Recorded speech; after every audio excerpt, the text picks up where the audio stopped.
Ghost of Yotei was the anticipated sequel of Ghost of Tsushima, but it wasn't that much of a banger compared to the first one, based on the consensus that I've seen. It's not a bad game, some even say that it's great, but it's not something you should go out and get a PlayStation 5 for, that's for sure. Add this game to the list of PS5 exclusives that are still not worth getting a PS5 for. I cannot wait for the PC version, just like Tsushima. If Ghost of Yotei made Atsu look like this, the game would have sold 1 million copies by now!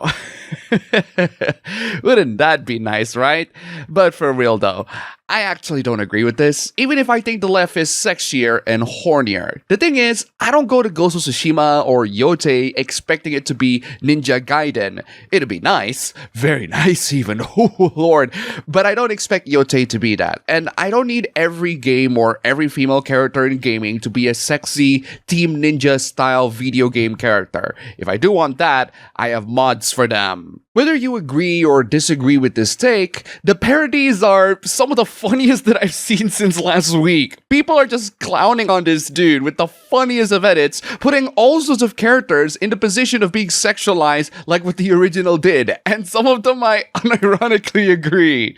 For real though, this is all a matter of opinion, and in my opinion, I see nothing wrong with the original look. But I also see nothing wrong with a Team Ninja style sexy girl. Different games, different design decisions. All that I care about right now is whether the game is on PC or not, and so far, I am not seeing it.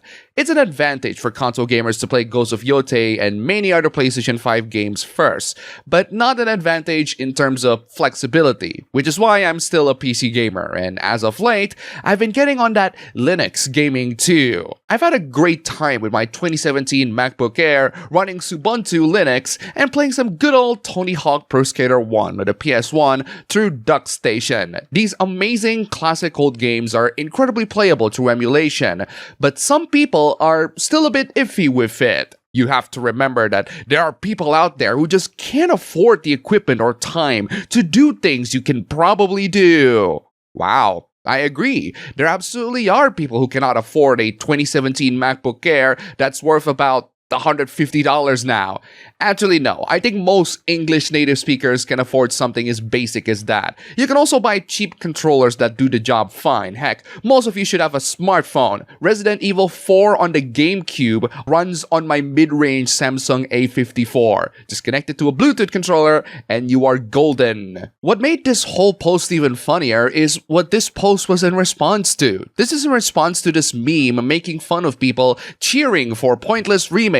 I don't have strong opinions on remakes in general, I'm mostly neutral on them, but this person clearly doesn't like those who cheer on pointless remakes. And then the same person who said that emulation is expensive justifies the purchase of Paper Mario the Thousand Year Door Remake for around £50 because they couldn't buy the original GameCube copy of the game for £120. You could also get the GameCube version for free through the 7 Seas, but alright then, that's the kind of effort that you don't want to go through. In the end, it's all up to you. Are you the kind of person who is willing to spend their time learning how to find the ROMs of the games in the Seas and emulate them on systems that are not meant to run them in the first place and have fun doing so? Or are you the kind of person who prefers the modern convenience of a remake and just wants to pay whatever amount of money you have just to play the latest remakes of classics? It's all up to you, really. But man, I've been talking about Linux a lot lately, and while I'm not making a full switch to Linux, as there are still plenty of Windows apps that I need in my main systems, I am having Linux on older PCs or laptops. Because Microsoft loves to pull off all sorts of BS, even in their most used operating system.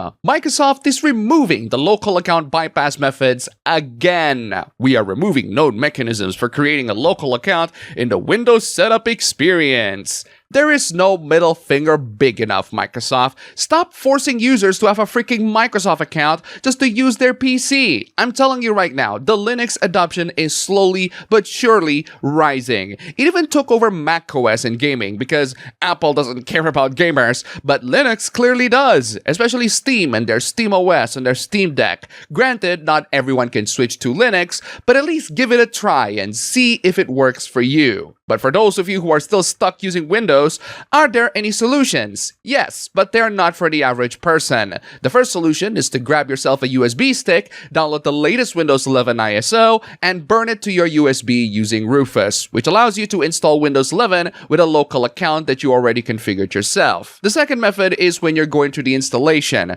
Open a terminal with Shift F10 and type in these long and complicated commands to add a regedit entry which will allow you to bypass the installation by adding back the remove bypass and arrow command. The third, just screw Windows and install Linux. Nowadays, Linux can pretty much fulfill a lot of people's needs. You can browse on it, you can play games on it, including older ones. Yes, the terminal can be scary, but there are many tutorials, guides, and even AI to help you get through it. They certainly helped me. Here's another issue that you all have to face with operating systems. Windows 10 is officially dead. And by that, I mean you are not going to get any more updates from Microsoft, whether it be security updates or bug fixes. Windows 10 is done. If your PC is running Windows 10 or even earlier right now, and it's connected to the internet, that PC will be vulnerable to hackers and other future vulnerabilities. I switched from Windows 10 to 11 a long time ago, and it's the kind of switch that I begrudgingly tolerate because there are Windows apps that I still use today that simply don't work that well on Linux. Windows 11 is the kind of OS that only runs well with the right hardware. And by that, I mean anything past 2020 with a CPU that's more than 4 cores. Anything else before that,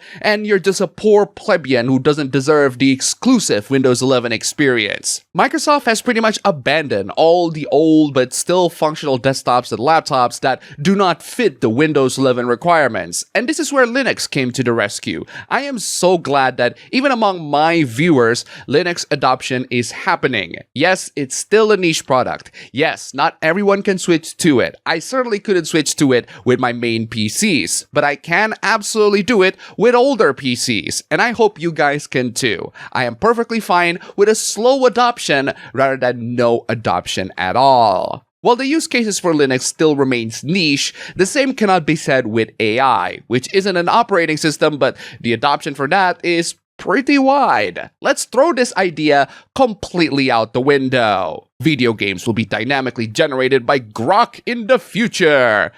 No, it won't. Not with Grok or with any AI language models that generate videos, because they're not meant to generate game levels, they're meant to generate videos. Will this be a possible future? Maybe, but plenty of games already have procedurally generated levels if you count that as dynamic, so this isn't really the innovation that you think it is. Also, for a video that generates gameplay footage, it's in a weird portrait aspect ratio, which is not ideal for gaming, and the guy doesn't have any movement animation. Why do you want to have this as your game? It looks pretty uninteresting to play. AI is the future of gaming. No. It's not. You're using AI to generate videos of what look like gameplay footage, but they're not even gameplay. They're just videos that look like gameplay that aren't even gameplay. An image generator like Grok, imagine, predicting one frame after another in real time, building infinite worlds as you play.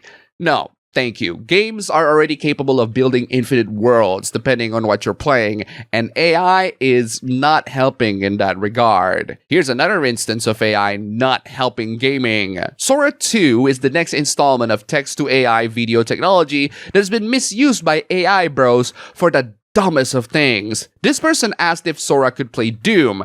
No, it cannot play Doom. It can generate videos of Doom gameplay, but it does not accurately play Doom. Even then, it's not the gameplay of Doom at all. And yes, the AI is outputting a resolution of literal 360p. So what you're seeing is exactly what you're getting. It's really that small. And here's the most blatantly wrong usage of Sora 2 that I have seen, which involves my favorite video game of all time, Deus Ex. Or at least the writer claims it is, because this is not the gameplay of the original Deus Ex at all. I have no idea what you're on about, but how the hell does this even remotely look like the original Deus Ex? I have always been rather critical of AI images or videos, not because of the technology, but because of the way people arrogantly use them, and then claim that they are legitimate content creator because of it. No, you're not, and none of these games look remotely like the games that they were supposed to imitate. And that's all for the video today. Here's a cat. Huge thanks to all the wonderful sponsors this week. You're all fantastic. Don't forget to check out my previous videos here. Click the like button, comment, subscribe, join the YouTube membership, leave some tips, just $1 down below. And thanks for watching.